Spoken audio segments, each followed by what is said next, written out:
104.7 IFM. Report! Hindi na makabawi umano ng kita ang mga driver ng pampublikong sasakyan sa Pangasinan dahil sa sunod-sunod na linggong may pagtaas sa presyo ng produktong petrolyo. Ngayong linggo, inaasahang magkakaroon muli ng oil price hike na aabot sa halos 3 piso ang kada litro. Ayon sa ilang tricycle driver sa Pangasinan, patuloy lamang umano ang pagtaas ng presyo ng langis, ngunit hindi umano ang antas ng kanilang pamumuhay. Sa taas ng mga bilihin, isa pa umano sa makapagpapabigat ng kanilang bulsa ang patuloy na taas-baba sa presyo ng nasabing produkto. May panagtatagi na kasi na presyo na gasolina at petrolyo kasi ang sakit at para sa kami man kasi mablin amin so sa saliwon na katono nangyari ko mon iya po ba daw kung ano nangyari.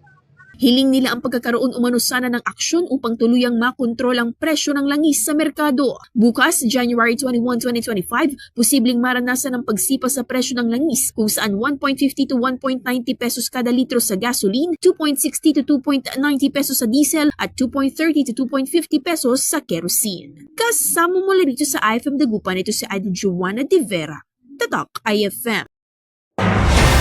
IFM News. IFM News. IFM News.